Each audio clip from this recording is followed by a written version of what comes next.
அண்மையில் அரசு அலுவலகம் ஒன்றில் ஒரு மீட்டிங் ஒன்று நடைபெற்றிருந்தது. அந்த மீட்டிங்கில் அபிவிருத்தி உத்தியோகத்தர்களாக கடமையாற்றக்கூடியவர்கள் தொடர்பாக களங்கப்படுத்தும் விதமாக ஒரு கலந்துரையாடல் நடைபெற்றதாக சொல்லப்படுகிறது. அந்த கலந்துரையாடல் ஒரு குரல் பதிவாகத்தான் வெளியாக இருந்தது. அப்போ அந்த குரல் பதிவை பார்த்துட்டு அபிவிருத்தி உத்தியோகத்தர்கள் இந்த தினம் என்ன செய்கிறார்கள் சொன்னால், ஒரு சுயயின விடுப்பு போராட்டம் ஒன்றை மேற்கொண்டிருந்தார்கள். அது மட்டும் இல்லாமல் அந்த குரல் பதிவில் சொல்லப்பட்டிருக்கின்ற விடயத்தை பார்த்தீங்கன்னு சொன்னால், அபிவிருத்தி உத்தியோகத்தர்கள் வெறுமனே புகைப்படம் எடுப்பதற்கும் அப்படியான வேலைகள் செய்வதற்கு தான் அவர்கள் தகுதியானவர்கள் என்ற மாதிரியான குரல் பதிவு அதில் இடம்பெற்றிருக்கிறதாக சொல்லப்படுது.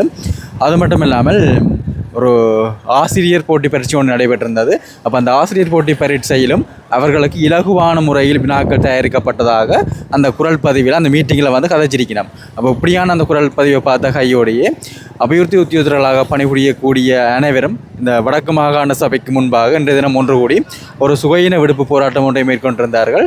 இன்றைய தினம் நிறைய பேர் வருகை வந்திருந்தார்கள் இந்த போராட்டத்தில் கலந்து கொள்வதற்காக. பாராளுமன்ற உறுப்பினர் இளங்குமரன் அவர்களும் இன்றைய தினம் இந்த போராட்டத்தில் கலந்து கொண்டிருந்தார்கள்.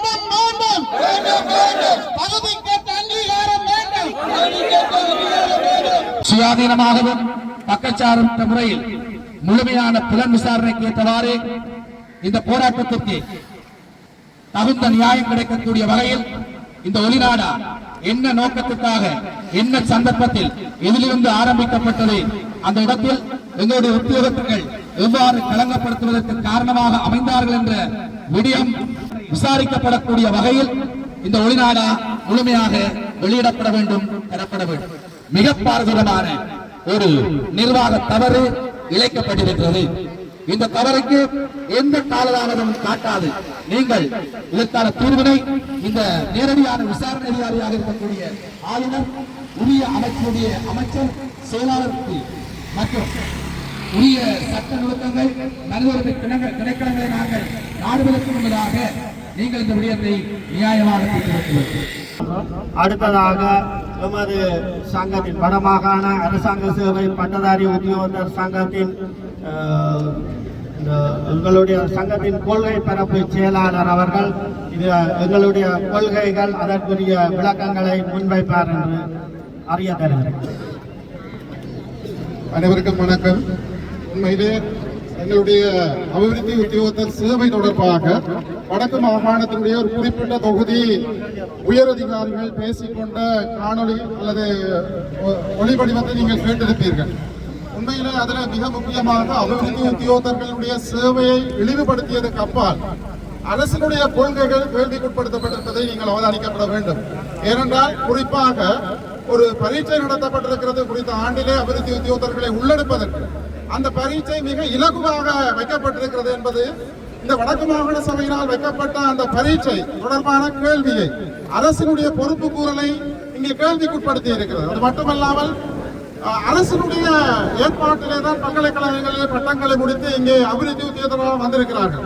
அப்படியானால் அவர்கள் எதிர்க்கும் லாயக்கற்றவர்கள், இவர்கள் எப்படி ஆசிரியர் சேவைக்கு விடுவது என்ற ஒரு கேள்வியை அங்கே பொறுப்பு வாய்ந்த அதிகாரிகள் எடுத்திருக்கின்றார்கள் என்றால் அந்த பட்டங்கள் கேள்விக்குறியாக இருக்கின்றது. எல்லாவற்றுக்கும் மேலாக மிக மோசமான ஒரு மனித உரிமை மீறல் நடைபெற்றிருக்கின்றது. ஒரு குறிப்பிட்ட அலுவலகத்திலே அபிவிருத்தி உத்தியோகத்தர்கள் அத்தனை பேரையும் தன்னுடைய அறைக்குள் அழைத்த பின்னர் அவர்களுடைய தனிப்பட்ட கணனிகளை பரிசோதிக்கின்ற நிகழ்வு என்பது அப்பட்டமான ஒரு மீறல் நடவடிக்கையாக இருக்கிறது. அவர்களுக்கு தெரியப்படுத்திய பின்னர் அரசு ஆவணமாக, அரசு சொத்தாக இருந்தாலும் குறிப்பிட்ட அலுவலர்களுக்கு அது தெரியப்படுத்திய பின்னர் தான் அதை மேற்கொண்டிருக்க வேண்டும். ஆனால் அதை ஒரு போலீஸ் அல்லது சிஐடி பார்க்கிற வேலையை இன்னொரு அலுவலகத்தினுடைய அலுவலர்களை கொண்டு பார்த்தது என்பது உண்மையிலே ஏற்றுக்கொள்ள முடியாத ஒன்று.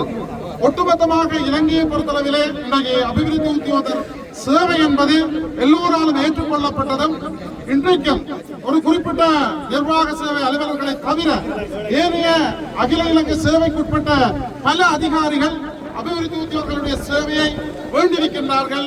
அதை தங்களுடைய உயர்வுக்கான படியாக பார்க்கிறார்கள். உண்மையிலே இங்கே அபிவிருத்தி உத்தியோகத்தர் சேவை என்பது மட்டுமல்ல, அரசு கொள்கையின் அடிப்படையில் உருவாக்கப்பட்டிருக்கின்ற எல்லா பதவியணிகளும் போற்றுதலுக்குரியவைதான். அவர்களுடைய ஒரு சங்கிலி தொடரான செயற்பாட்டின் ஊடாகத்தான் அரசுடைய கொள்கைகள், அரசுடைய செயற்பாடுகள், அரசுடைய சேவை திறன்கள் இந்த சமூகத்திலே வெளிப்பட்டிருக்கிறது. ஆகவே இதில் அபிவிருத்தி உத்தியோகர்கள் மட்டுமல்ல, தொழில்நுட்ப உத்தியோகர்கள் மட்டுமல்ல, அலுவலக பணியாளர்கள் மட்டுமல்ல, தொழிலாளர்கள் மட்டுமல்ல, எல்லோருடைய தொடர்ச்சியான ஒரு சங்கிலி தொடரான பணியின் மூலம்தான் ஒரு நிர்வாகத்தினுடைய செயற்பாடுகள் முன்னெடுக்கப்பட்டிருக்கிறது என்பதை ஏன் அந்த குறிப்பிட்ட அதிகாரிகள் உணர்ந்து கொள்ளவில்லை என்பது வேதனையாக இருக்கின்றது.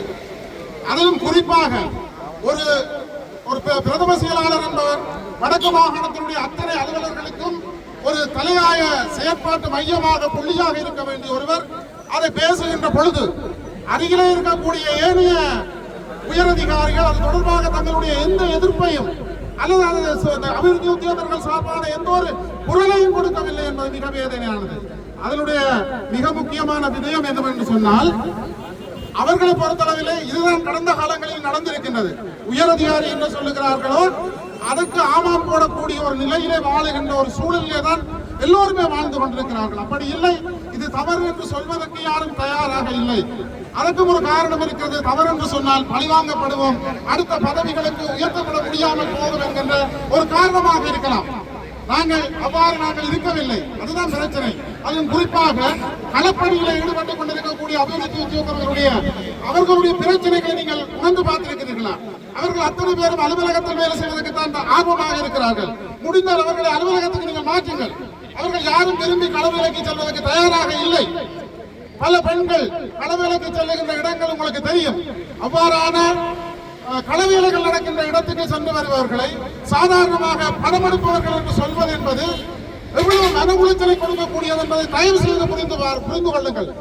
அதில் இருந்தவர்களுடைய பிள்ளைகள் நாளை அபிவிருத்தி உத்தியோகர்களாக வந்தால் அவர்கள் அந்த பெற்றோரை எவ்வாறு கணிப்பார்கள் என்பதை சற்று சிந்தித்து பாருங்கள்.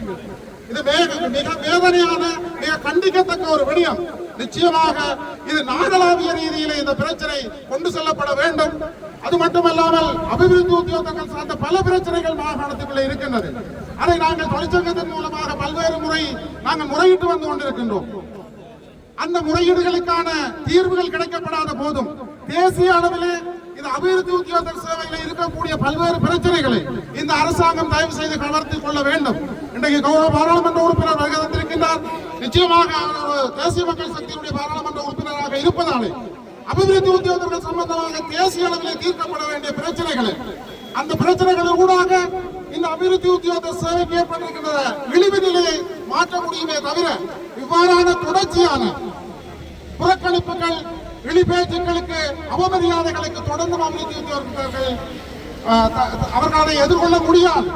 குறிப்பாக தேசிய மக்கள் சக்தியினுடைய சந்தன சூர்யாராய்ச்சி என்பவர் அபிவிருத்தி உத்தியோக சங்கத்தை சேர்ந்தவர், அபிவிருத்தி உத்தியோகராக இருந்தவர், அந்த தொழிற்சங்கத்தின் ஊடாக பாராளுமன்ற உறுப்பினராக வந்தவர். ஆனால் இன்றைக்கு மௌனம் காப்பது எங்களுக்கு வேதனையாக இருக்கிறது.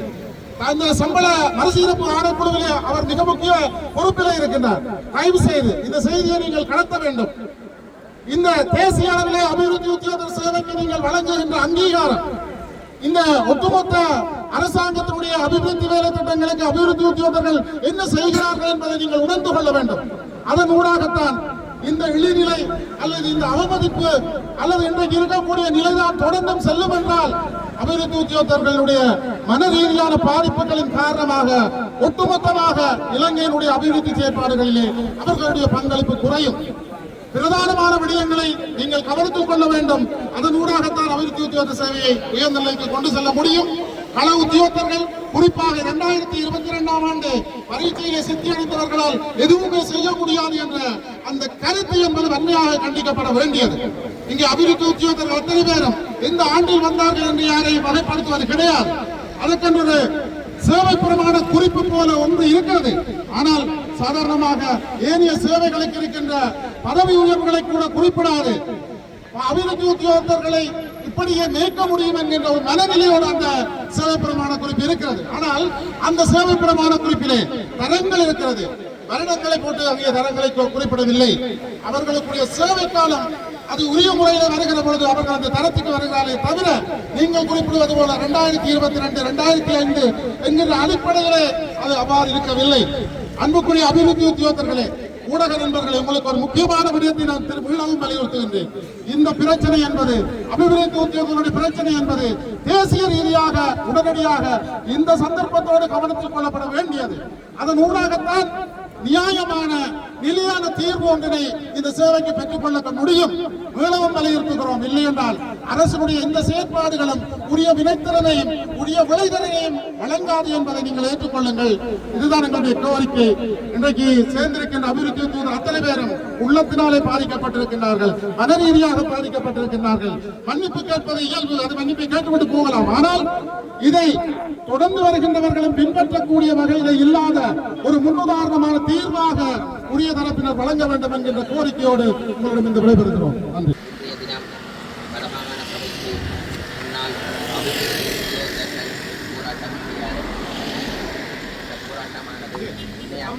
ஒரு நியாயமான ஒரு போராட்டமாகத்தான் நாங்கள் பார்க்கின்றோம். ஏனென்றால் அவர்கள் ஊதியங்களோ அல்லது தங்களது பதவிகளுக்கு உயர்வுகளுக்காக வேண்டி போராடுகிறார்கள். அவர்களது தொழிலை ஒரு கௌரவமான தொழிலாக மதிக்கக்கூடிய எந்த தொழிலாக இருந்தாலும் ஒரு கௌரவமான தொழில். அந்த வகையில் ஒரு கிழமை முதலில் இவர்களது தொழில்களை ஒரு பெரிய நகையாடும் விதமான கருத்துக்கள் சமூக வலைதளங்களின் ஊடாக நானும் அவதானிக்கின்றேன். நானும் உடனடியாக மனவருத்தப்பட்டிருந்தேன். அது தொடர்பாகவும் அபிவிருத்தி உத்தியோகத்தர்கள் என்னுடன் தொடர்பு கொண்டு இது தொடர்பாக அவதானிக்கும்படி கேட்டிருந்தேன். உண்மையாக அவர் கூறும்போது நான் அந்த ஒளிநாடாவை பார்க்கவில்லை. அந்த ஒளிநாடா கூட அவர் அனுப்பி வைக்கவில்லை. உங்களுக்கு தெரிய வரும் என்று கூறியிருந்தார் சமூகத்து. ஆனால் அந்த ஒளிநாடாவை நான் அவதானித்திருந்தேன். அந்த வகையில் உண்மையாகவே அந்த கருத்தானது மனவேதனையை அடைகிறது. எந்த தொழிலாக இருந்தாலும் அவர்களுக்கு செய்கின்ற தொழிலானது ஒரு கடவுளுக்கு நிகரான தொழிலாகும். அந்த வகையில் இந்த உயர் அதிகாரிகள் இவ்வாறான கருத்துக்களை தெரிவித்தது என்பது வன்மையாக கண்டிக்கத்தக்கது. இது டெவலப்மெண்ட் ஆஃபீஸர்கள் அவர்கள் முகம் கொடுக்கின்ற பிரச்சனைகளை கேட்பதற்கு பதிலாக மேலும் அவர்களை காயப்படுத்தும் விதமாக கருத்துக்களை தெரிவித்திருக்கிறார். ஜனாதிபதி அவர்கள் கூறியிருக்கிறார், இந்த அரசு திணைக்களம் எல்லாமே டிஜிட்டலாகவும், அந்த வகையில் அனைத்து துறைகளிலுமே தொழில்நுட்பம் புகழ வேண்டும். அந்த வகையில் இந்த அபிவிருத்தி உத்தியோகத்தர்கள் வெயில் மழை என்று பாராது அனைத்து பிரதேசங்களுக்கும் எரிபொருட்களையும் செலவழித்து வேலை திட்டங்களை அவதானிப்பதும் அதன் அந்த வேலை திட்டங்களின் முன்னேற்றங்களை அவதானித்து துரித கதையில் செய்வதற்கு ஒத்துழைப்பு தருகிறார்கள். எங்களுக்கு தெரியும், இந்த டிக்பாவில் அனர்த்தம் ஏற்பட்ட போது இரவு பகலாக கிராம சேவகர்கள் அபிவிருத்தி உத்தியோகத்தர்கள் அனைவரும் தங்களது குடும்பங்களை கூட மறந்து அனைத்து பிரதேசங்களில் சேவை செய்திருக்கிறார். அந்த வகையில் அவர்களது உத்தியோகத்தை ஒரு கேவலமான கருத்துக்களையும் அது அவர்கள் ஏதோ படிக்காதவர்கள் என்ற தோற்றையும் இவர்கள் பல்கலைக்கழகம் முடித்து இங்கே வந்திருக்கிறார்கள். அவர்களது உயர் பதவிகளுக்கு கூட செல்ல முடியாத கிரேட், அந்த கிரேட்டிலேயே வைக்கப்பட்டிருக்கிறார்கள். உண்மையாகவே அவர்களின் பல்கலைக்கழகம் முடித்திருக்கிறார்கள், அந்த உயர் நிலைக்கு செல்வதற்கு கூட முடியாதிருக்கிறது. ஆனால் ஏழவருடனும் ஊழலுடன் வந்தவர்கள் உயர் தரங்களுக்கு முன்னோக்கி நகரக்கூடிய சந்தர்ப்பம் ஏற்பட்டிருக்கிறது. உண்மையாகவே இது ஒரு மனவருத்தத்துக்குரிய ஒரு காரணம். அவர்களின் பிரச்சனையை நிவர்த்தி செய்ய வேண்டிய பொறுப்பு அரசாங்கத்துக்கு இருக்கிறது. அந்த பொறுப்பை இந்த செல்வனை செய்து கொண்டிருக்கிறது. உண்மையாகவே அந்த தொழிலை கேவலமாக கதைத்தவர்களுக்கு ஒரு நீதியான விசாரணை செய்து இந்த உத்தியோகத்தரிடம் உண்மையாகவே மன்னிப்பு கேட்க வேண்டும். இந்த உத்தியோகத்தர்களிடம் இணைந்துதான் அவர்கள் பயணிக்க வேண்டிய கடப்பாடு இருக்கிறது. இந்த உத்தியோகத்தர்களிடம் ஒவ்வொரு வந்து நிற்பவர்கள் அவர்களுடன் வேலை செய்பவர்கள் தான். இவ்வாறு நேருக்கு நேர முகம் முறிப்பது அவர்களை பற்றி ஒரு கருத்தை தெரிவித்துவிட்டு அந்த வகையில் இந்த அபிவிருத்தி உத்தியோகத்தர்கள் இன்று அனைவரும் ஒன்று திரண்டிருக்கிறார்கள். உண்மையாகவே அதை வாழ்த்த வேண்டும். இந்த ஒன்றுபட்டு இருப்பது என்பதுதான் உங்களது போராட்டம் வெற்றியளிப்பதற்கு காரணம். அதே நேரம் உங்களது உரிமைகளை பெறக்கூடிய ஒரு சந்தர்ப்பமாகவும் இது அமையும். எங்கள் அரசாங்கத்தை பொறுத்த வரைக்கும் எந்த வகையிலுமே போராட்டத்தை மலினப்படுத்துபவர்கள் இல்லை, போராட்டத்தை ஒடுக்க நினைப்பவர்கள் இல்லை. அந்த போராட்டத்தின் ஊடாகவும் நீதியை பெற வேண்டும். ஏனென்றால் இங்கே கதைத்த விஷயம் ஜனாதிபதியிடமும் உடனடியாக சொல்ல முடியாது. ஆனால் நாங்கள் இது தொடர்பாக அமைச்சருக்கு அனைவருக்கும் அறியப்படுத்தியிருக்கின்றோம். இது தொடர்பாகவும் எங்களுக்கு தெரியும். இந்த கருத்துக்கள் ஜனாதிபதியிடம் சென்றடைந்திருக்கிறது. உங்களது தருகின்ற ஒரு லெட்டரை ஜனாதிபதிக்கு அனுப்பும்படியும் கேட்டிருக்கிறார். அது தொடர்பாக நீதியான விசாரணையை பெற்றுக் கொடுப்பதற்கு ஜனாதிபதிக்கு எழுத்து மூலமான கடிதத்தை அனுப்பி வைக்கின்றேன். எங்களை பொறுத்த வரைக்கும் தொழிலை கேவலப்படுத்த வேண்டாம், மாறுங்கள் அரசு அதிகாரிகள். அந்த நியாயமான அந்த ஒளிப்பதிவு என்பதை கேட்கும்போது ஒரு மனவேதனையாக இருக்கிறது. ஏனென்றால் அந்த மனவேதனை என்றது எங்களுக்கு மட்டுமில்லை, உங்களது குடும்பங்களுக்கு. இதில் அபிவிருத்தி உத்தியோகத்தர்கள் எவ்வளவு குடும்ப பிள்ளைகள், அவர்களது பிள்ளைகள் பாடசாலையில் அவர்களது பிள்ளைகள் படித்துக் கொண்டிருப்பார்.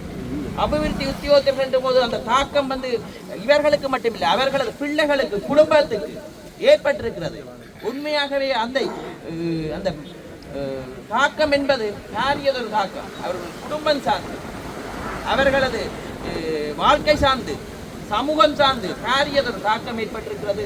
உண்மையாகவே அதை வெளிப்படையாக அந்த கூறியவர்கள் தாங்களே முன்வந்து சமூக ஊடகங்களில் உண்மையாகவே மன்னிப்பு கேட்க வேண்டிய கடப்பாடு இருக்கிறது. ஏனென்றால் இப்போது அவர்கள் கதைத்த கதைக்கு மனம் என்பது உறுத்தி கொண்டிருக்கிறது. இவ்வாறு கதைக்க வேண்டாம். ஆராயிருந்தார்கள் ஒரு தொழிலை கேவலப்படுத்த வேண்டாம். சாதாரண தொழிலாளி கூட இன்றைக்கு வெளிநாட்டில் குப்பை அல்றவனும் டாக்டரும் ஒன்றா இருப்பாங்க.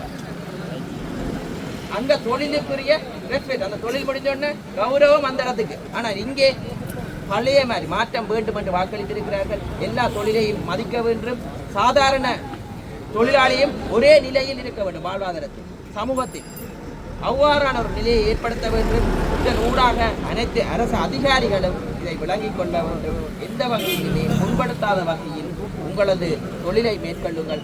ஒவ்வொருவரை காயப்படுத்தாத வகையில் உங்கள் தொழிலை மேற்கொள்ளும்படி தாழ்மையாக கேட்டுக்கொள்கிறோம், பணிவாக கேட்டுக்கொள்கிறோம். உண்மையாக இந்த தாக்கம் என்பது ஒரு பாரியதொரு தாக்கம். அந்த தாக்கத்துக்கு விசாரணைகள் மட்டுமில்லை, தண்டனை மட்டுமில்லை, மனமுகந்து மன்னிப்பு கேட்பதுதான். விட்ட பிள்ளைக்கு மன்னிப்பு கேட்க உள்ளம் கோரணும். ஏனென்றால் ஒரு மன்னிப்பை பொதுப்பட கூறும்போதுதான் தாங்கள் கூறிய தகவல் தகவல் விளையானது. எந்த எழுத்து மூலங்களோ தண்டனைகளோ விட வெளிப்படையாக ஒருவர் இந்த இடத்தில் இப்ப உடனடியாக நான் கூறியிருக்கிறேன் மன்னிக்கவும் என்று இந்த இடத்துல ஒரு ஆள் மன்னிப்பு கேட்டால் அது உங்களுக்கு தான் இன்னும் ஆதரவு. விசாரணைகளை விட மன்னிப்பு தான் உண்மையாக. மன்னிப்பதற்கு யாரும் ரெடி. வெளிப்படையா மன்னிப்பு கேட்கக்கூடிய ஒரு நிலையை ஏற்படுத்த வேண்டும். ஏனென்றால் இந்த இடத்தில் கருத்தை தெரிவித்துவிட்டு இன்று மன்னிப்பு கேட்டாலும் நாங்கள் வாழ்த்துவோம். ஏனென்றால் விசாரணை நடத்துவோம்.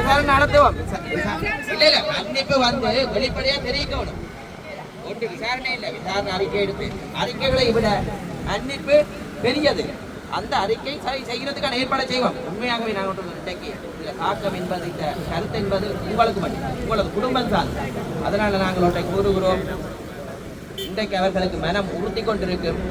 நாங்கள் இன்று இந்த தகவலை மேலிடத்துக்கு தெரிவிக்கின்றோம். அதே நேரம் நீங்களும் இந்த தகவலை அட்மினிஸ்ட்ரேஷன் ஊடாக ஜனாதிபதிக்கு அனுப்பி வைப்பதாக கூறியிருக்கிறீர்கள். எனக்கு எழுத்து மூலம் தகவல் தருவதாக கூறியிருக்கிறேன். அந்த எழுத்து மூலத்தை நான் ஜனாதிபதிக்கும் உரிய அமைச்சுக்கும் அனுப்பி வைப்பேன் என்று இந்த இடத்தில் கூறிக்கொண்டு விடைபெறுகிறேன். நன்றி.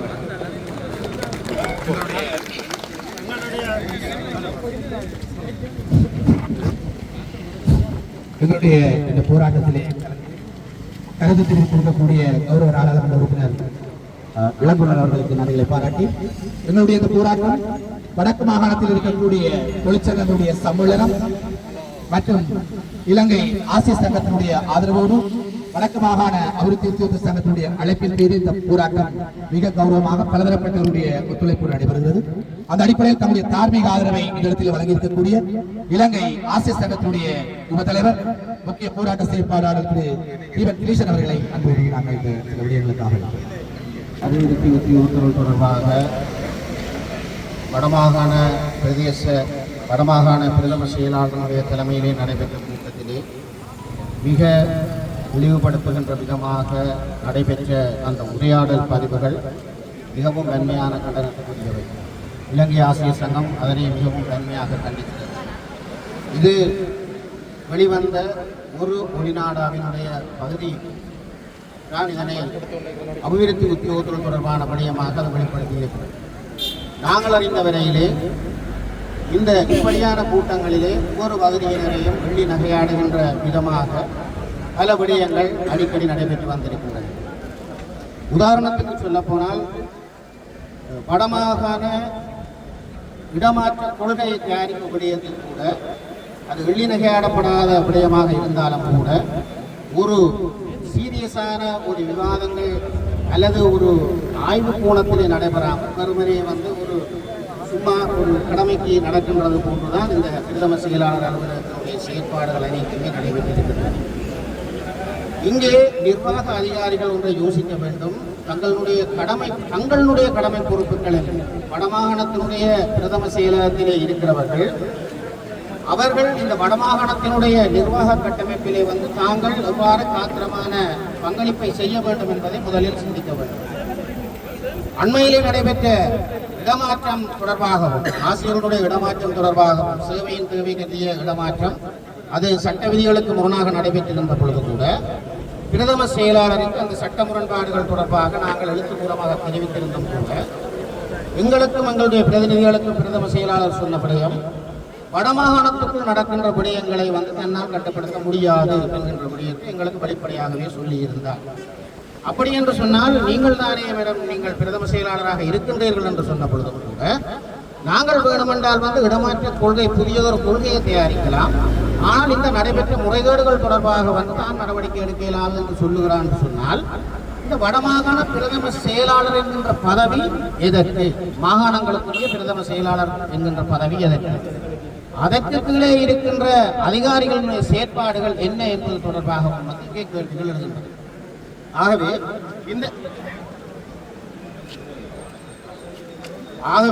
இந்த இடத்திலே இங்கே அபிவிருத்தி உத்தியோகத்தர்களுக்கு நடந்த அநியாயம் என்பதும் இங்கே இருக்கின்ற நிர்வாக குறைபாடுகள் தொடர்பாக இருக்கின்ற மேலதிகமான விடயங்களை காட்டுகின்றன. அவர்களுக்குரிய கடமை பட்டியல் வழங்கப்பட்டிருக்கின்றதா? அவர்களுடைய கடமை பட்டியல் வழங்கப்படாமல் இவ்வாறான குற்றங்குறைகளை அவர்கள் மீது சுமத்துவது என்பது மிகவும் அப்பட்டமான அடிப்படை அற்ற ஆதாரமற்ற குற்றச்சாட்டுகளை சுமத்துகின்ற செயற்பாடு. ஆகவே இந்த டிஇஓ அபிவிருத்தி உத்தியோகத்தர்கள் புகைப்படம் எடுக்கத்தான் அவர்கள் லாயக்கு என்கின்ற அடிப்படையிலே சொல்லுகின்ற விடயமானது இன்னொரு பக்கத்திலே அந்த புகைப்பட துறை சார்ந்தும் கொச்சைப்படுத்துகின்ற விதமாகவும் நாங்கள் பார்க்கிறோம். இங்கே ஆவணப்படுத்துகின்ற அனைத்து விடயங்களும் அப்படியானால் அவர்களுடைய விடயங்கள் அனைத்துமே டிஇஓ மேரால் தான் ஆவணப்படுத்தப்பட்டிருக்கிறது. ஆகவே ஆவணப்படுத்துவதற்காக அதனை பயன்படுத்தி அதன் மூலமாக தங்களுடைய நடவடிக்கைகளை பிரச்சாரப்படுத்துகின்ற செயற்பாடுகளை அவர்களை பயன்படுத்திவிட்டு பிறகு அவர்கள் புகைப்படம் எடுப்பதற்குத்தான் அவர்கள் தகுதியானவர்கள் என்றும் அவர்கள் தகுதி நிலை தொடர்பாக சிறப்பானவர்கள் தான் கல்வி செயற்பாடுகளுக்கு ஆசிரியர் தொழிலுக்கு போக வேண்டும் என்கின்ற அடிப்படையிலும் கூறுவது என்பது மிகவும் கொச்சைப்படுத்துகின்ற செயற்பாடு. ஆகவே இந்த அபிவிருத்தி உத்தியோகத்தர்கள் தொடர்பாக விரைவான சீரான பிரமாண குறிப்புகள் உருவாக்கப்பட வேண்டும். அவர்களுடைய கடமை பட்டியல் அவர்களுக்கு வழங்கப்பட வேண்டும். அது மட்டுமல்லாமல் அவர்கள் கௌரவமாக நடத்தப்பட வேண்டும். அவர்கள் மட்டுமல்ல ஏனைய பகுதியினரும் கௌரவமாக நடத்தப்பட வேண்டும். அந்த வகையிலே இவர்கள் இவ்வாறு கொச்சைப்படுத்திய ஒளிநாடு ஆதாரபூர்வமாக வந்திருக்கின்ற நிலையிலே தாவர விதி கோவையின் அடிப்படையிலே அரச சேவையை அவமானப்படுத்திய குற்றச்சாட்டுகள் தொடர்பாக உடனடியாக ஒழுக்காற்று விசாரணை மேற்கொள்ளப்பட வேண்டும். இது பதவி நீக்கம் செய்யக்கூடிய குற்றம். உடனடியாக அரசாங்க உத்தியோகத்தர்களை இழிவுபடுத்துகின்ற விதமாக அரசாங்கத்துக்கு பங்கம் ஏற்படுத்துகின்ற விதமாக நடந்த இந்த விடயம் பதவி நீக்கம் செய்யப்படக்கூடிய குற்றச்செயல். ஆகவே இது தொடர்பாக அடிப்படையான ஒழுக்காற்று விசாரணை நடைபெற வேண்டும். அதன் மூலமாக இதற்குரிய தீர்வை அபிவிருத்தி உத்தியோகர்களுக்கு வழங்க வேண்டும். எங்களுடைய தொழிற்சங்கத்தை பொறுத்தவரையில் இலங்கை ஆசிரியர் சங்கத்தை பொறுத்தவரையிலே மன்னிப்பு அவர்கள் கேட்கிறார்கள் கேட்கவில்லை என்பதற்கு அப்பால் இது ஒரு ஒழுக்காற்று நடவடிக்கை மூலமாக வந்து அவர்களுக்கு விசாரணை மேற்கொள்ளப்பட்டு தண்டனைகள் வழங்கப்பட வேண்டும். இது எதிர்காலத்திலே எந்த ஒரு பகுதியினரும் இவ்வாறான நிர்வாக சபை அதிகாரிகளால் இழிவுபடுத்தப்படக்கூடிய ஒரு நிலைமையை தடுத்து நிறுத்தக்கூடிய வகையிலே இந்த தண்டனை முறைமை அமையப்பட வேண்டும் என்கின்ற அடிப்படையில் இந்த கோரிக்கையை இலங்கை ஆசிரியர் சங்கம் அபிவிருத்தி உத்தியோகத்தினுடைய நலன் சார்ந்து முன்வைக்கிறது. நன்றி.